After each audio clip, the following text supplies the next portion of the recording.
ये 12 चीजें जापान को पूरी दुनिया से बनाती हैं अलग। गर्लफ्रेंड तकिए से लेकर बेबी मॉप तक का है चलन।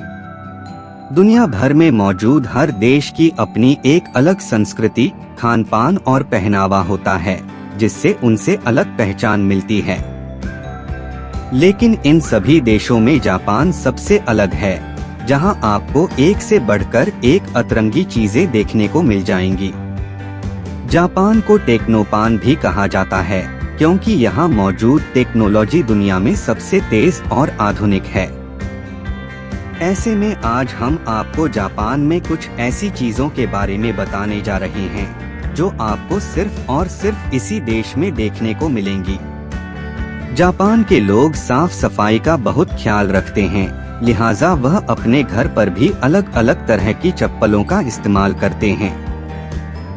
जापान के लोग घर के बाहर के लिए अलग चप्पल इस्तेमाल करते हैं, जबकि घर के अंदर दूसरी चप्पल पहनकर घूमते हैं। इसके अलावा जापानी बाथरूम, रसोई, बेडरूम और गार्डन के लिए भी अलग अलग चप्पलों का इस्तेमाल करते हैं, ताकि घर में किसी भी प्रकार की गंदगी न हो। जापान में पब्लिक टॉयलेट और स्नान घरों में भी अलग चप्पलों का यूज किया जाता है, जो वहाँ के नागरिकों के लिए काफी सुविधाजनक है। अगर आप पुराने अंदाज में पोछा लगाकर थक गए हैं, तो आपको बेबी मॉप ट्राई करना चाहिए। यह खास तरह का पोछा छोटे बच्चों को पहनाया जाता है, जो फर्श पर घुटनों के बल चलते हुए रेंगते हैं। ऐसे में बच्चा जैसे जैसे फर्श पर चलता है, उसके द्वारा पहने हुए मॉप से पूरे घर में पोछा लग जाता है। जापान के लोग इस बेबी मॉप के जरिए अपने घरों की साफ सफाई करते हैं, जिससे उनका काम भी हो जाता है और छोटे बच्चों को संभालने या पकड़ने की झंझट भी दूर हो जाती है।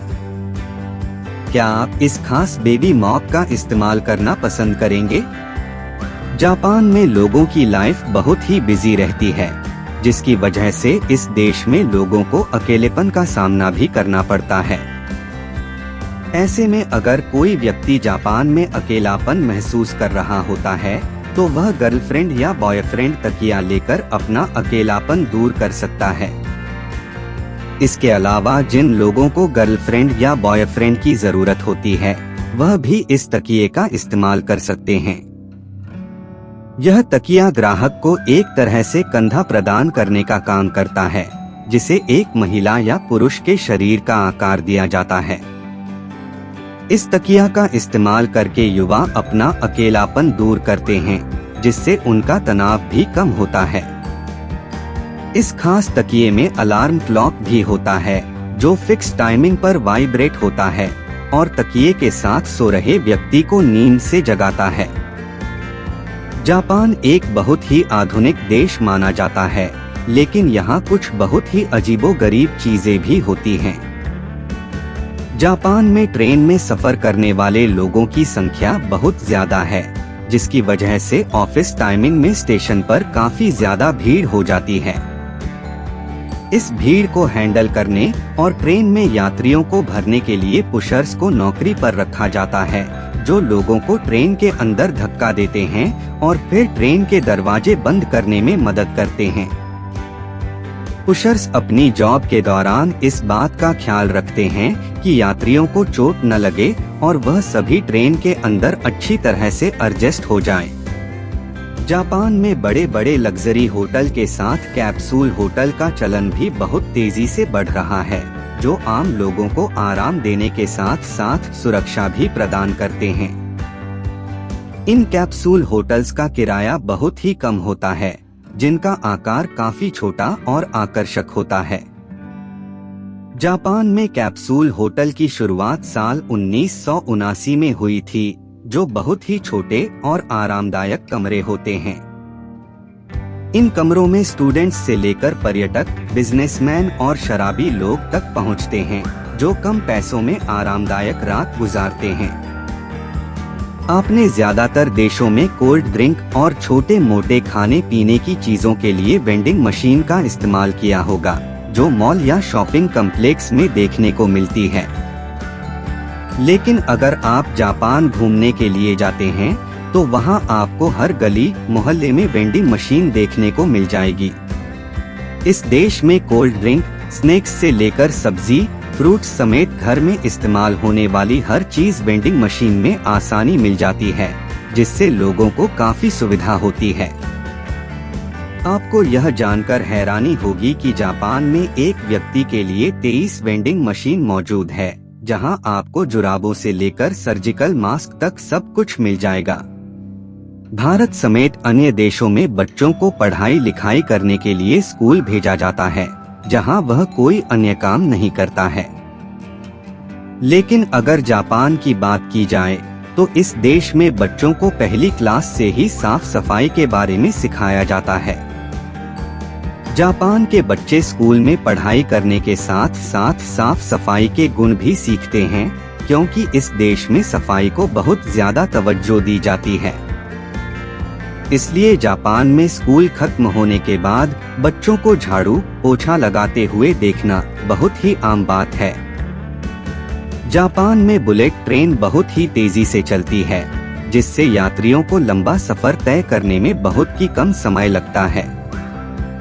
लेकिन जापान में बुलेट समेत कोई भी लोकल ट्रेन 20 सेकंड भी लेट नहीं होती है, क्योंकि इसका सीधा असर यात्रियों पर पड़ता है। दरअसल जापान के लोग अपने काम और टाइम पर ऑफिस पहुंचने को लेकर बहुत ज्यादा सतर्क रहते हैं। ऐसे में अगर इस देश में ट्रेन जरा सी भी लेट हो जाती है तो यह खबर अखबारों की हेडलाइन बन जाती है। आपको यह जानकर हैरानी होगी, साल 2017 में एक ट्रेन सिर्फ 20 सेकंड लेट हुई थी, जिसके लिए रेलवे ने आधिकारिक तौर पर यात्रियों से माफी मांगी थी और उन्हें टिकट के पैसे भी लौटा दिए थे। जापान के लोग समय की बहुत कदर करते हैं, इसलिए यहाँ ट्रेन लेट होना असंभव है। अगर आप कभी जापान घूमने के लिए जाते हैं तो यहाँ आपको गलियों के नाम न के बराबर देखने को मिलेंगे। दरअसल जापान में मौजूद ज्यादातर सड़कों और गलियों का कोई नाम नहीं होता है, क्योंकि यहाँ सड़कों और गलियों को ब्लॉक में बांट दिया जाता है। जापान में किसी भी जगह के एड्रेस में सबसे पहले शहर का नाम आता है, इसके बाद जिला और फिर ब्लॉक नंबर लिखा जाता है। इसी ब्लॉक नंबर को देखकर लोग अपने घर के एड्रेस तक पहुंचते हैं, जहां गली नंबर का कोई जिक्र नहीं होता है।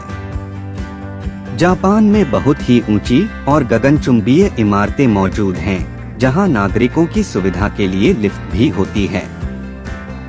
हालांकि इन लिफ्ट्स को मैनेज करने के लिए उनके अंदर हमेशा कोई न कोई लिफ्टमैन या लिफ्ट गर्ल जरूर रहती है। जापान में लिफ्टमैन या लिफ्ट गर्ल को इसलिए नौकरी पर रखा जाता है ताकि वह लिफ्ट को आसानी से मैनेज करे और उसमें किसी भी तरह की तकनीकी खराबी न आए। इसकी वजह से लोगों को लिफ्ट खराब होने पर परेशानी का सामना नहीं करना पड़ता है। हमारे देश में स्कूल, कॉलेज या ऑफिस में किसी व्यक्ति के सोने पर उसे सजा दी जाती है या फिर ऑफिस से बाहर का रास्ता दिखा दिया जाता है, लेकिन जापान में अगर कोई व्यक्ति सो जाता है तो उसे मेहनती समझा जाता है। जी हाँ, आपने बिल्कुल सही सुना। जापानी लोगों का मानना है कि अगर कोई व्यक्ति ऑफिस या क्लास में सो रहा है तो वह काम की वजह से बहुत थका हुआ है। इसलिए यहाँ बच्चों से लेकर ऑफिस में काम करने वाले लोगों को नींद की झपकी लेने की इजाजत है। इस प्रोसेस को इनेमुरी कहा जाता है।